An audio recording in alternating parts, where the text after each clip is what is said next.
Well, one of the more interesting aspects of Solomon's life is his wisdom and how he gained his wisdom.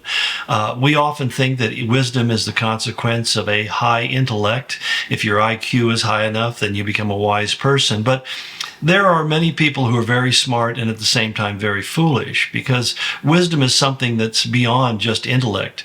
I think that wise people can build their intellect, and I would say, and maybe more appropriately, that when you seek wisdom, you become a smarter person and a more insightful person, and you make better decisions. And that's kind of the whole idea. But what was the origin of Solomon's wisdom? Well, first of all, he was not only, he says in Ecclesiastes 12:9, he says, not only was the teacher wise, but he also imparted knowledge to the people. He pondered and searched out and set in order many proverbs. What Solomon had, and which is always a trademark of smart, wise people, is he had a very curious mind. Curiosity, it can lead you to some interesting directions if you don't have boundaries. They say curiosity kills the cat. Well, the curiosity of a cat is he's not very discerning of the path that he's following. Kind of like a bloodhound who follows his nose. If you ever had a beagle or a bloodhound, you realize they can easily get lost because they get caught up in their olfactory senses. But the whole point is that Solomon was a man who was very curious and interested about life and the world that was all around him. And so he went on a journey intellectually, and he had all of the resources and at his hands, financially and otherwise. He tells us in the book of Ecclesiastes, he had everything he needed to be able to acquire insights and understanding. And a lot of it was practically applied. He got into building farming and into orchards and to vineyards, and it just goes on and on with buildings and so forth, that he became had an expertise in a wide variety of areas. And then again, that's where we find that the consequence we read in 1 Kings 4:32, it says that Solomon spoke 3,000 proverbs, and his songs were 1,005. And also he spoke of trees, from the cedar tree of Lebanon even to the hyssop that springs out of the wall. He spoke also of animals and of birds and of creeping things and of fish. From all nations people came to Solomon's wisdom, for Solomon's wisdom, sent by all the kings of the world who had heard about his wisdom. In other words, wisdom is one of those things that people all want to have, but we all often don't do what it takes to get them. And that's where I like to really kind of focus on in what I call the Solomon's origin story. How did he come to the place where he began to attain wisdom? And it tells us in 1 Kings 3, in verse 9, it says that Solomon, after dedicating the temple in Jerusalem, which, by the way, he built based upon the provisions and the instructions of his father, King David. So King David had basically stored up all of the building materials and all the treasures that was necessary for the temple to be built. If you recall, David wanted to build the temple, but God said, you're a man of war, and I want the temple to be a house of peace and a house of prayer. And so your son will build it. And that's what Solomon did. In fact, his name really essentially means peace. And so he had a peaceful reign. There was peace throughout his years, but at the same time, he had all of the resources and even the plans for the temple itself already prepared for him.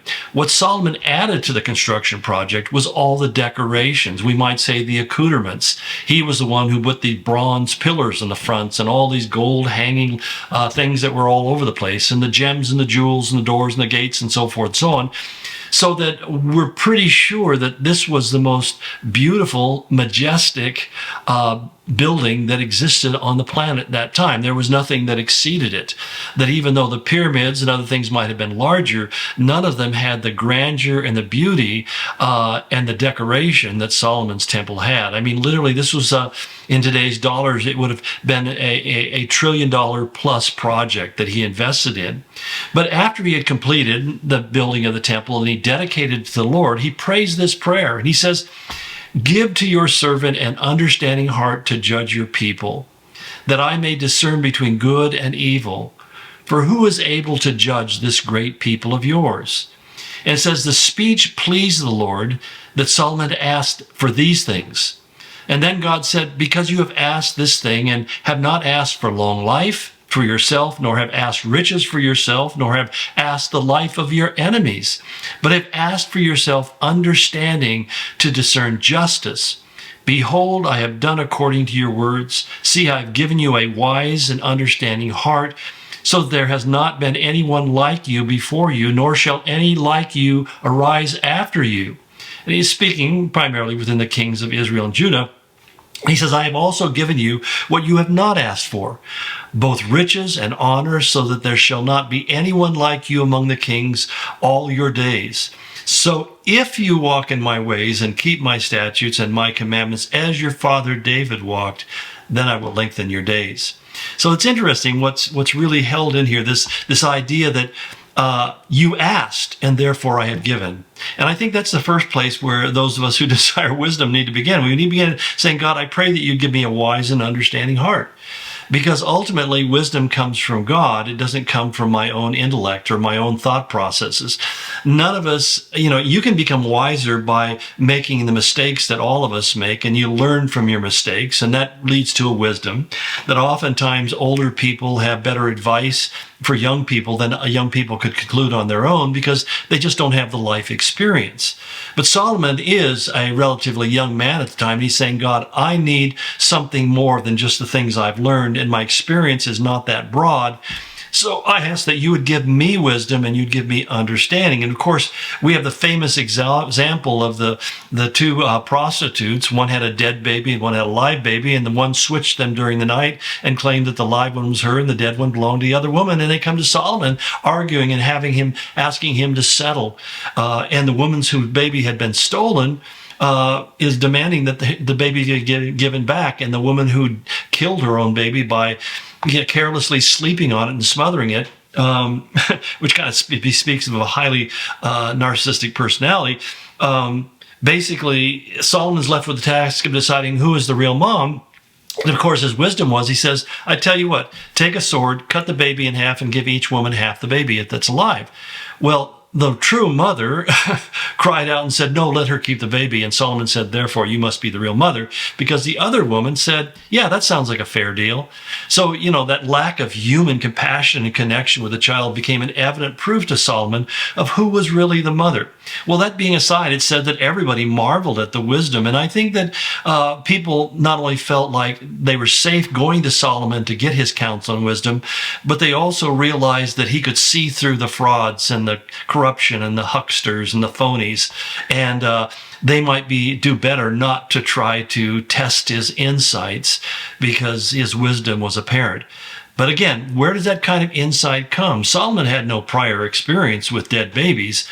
What he had experience with is the world of the palace, but suddenly God is giving him an ability to see and to know things. It's a gift of knowledge, a gift of wisdom. These are things that Paul said that he grants to the church and to individuals in the church for the edification of the body of Christ. So keep in mind, Solomon gained this wisdom, the beginnings of his wisdom and understanding, because he had asked God for it, and so should we. But at the same time, he also was willing to be taught and willing to be educated in the things that God wanted to say to him. And so what came as a result of it is Solomon apparently began to write down the insights that he had, things that were coming to him, that God was showing him about situations. We might say in some way that, laws books are filled with precedents, rulings by previous judges that are stand up against the measure of the Constitution, and those become our book of laws. And in a way, what Solomon was doing, as he was making these judicial decisions, he began to write down his observations about the people and those who prospered and those who didn't. It really has come down to us as the greatest how-to book that's ever been written. It's practical, it's sound, it's sensible. It answers all sorts of complex problems, even modern difficulties, because most of our difficulties are relational problems, relationships with God, relationships with our fellow man. And so in a way, it's kind of a guide to godliness and a way of living a prosperous and happy life. And it's one of those books that when you get into it and you begin to apply the principles to your life, you begin to realize that the proof is in the pudding. That I'm yet to find a proverb that didn't have some helpful application to my life. Now, granted, if you've tried reading Proverbs and you've said, I don't even understand what this proverb is saying, you're not alone. And that's part of what I'm going to try to do. I'm not guarantee you I know the answer to all of these or the perfect or complete application. But I know that over the many years, and I've been reading the book of Proverbs extensively for decades, that it really has opened my eyes.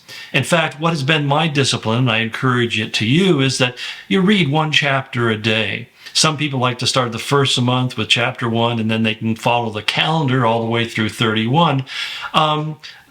I get off pace. Sometimes I miss a day and then the numbers get off. I just simply put a marker, a little stick-it note I put on my chapter that I'm reading, and I come back to it every day, and I pick it up and go through another chapter and work my way through. And then I read through Ecclesiastes, I read the Song of Solomon, then I go back to Proverbs. These are called the books of the wisdom literature, and God knows that I need as much wisdom as I can get. And so I read them every day that I might gain a heart of understanding, as Solomon would have put it. So we'll continue tomorrow. I have a few more things that I still want to say. And as we get into this book, we'll find that there is a volume of tremendously insightful things we can garner. God bless you. Have a great day.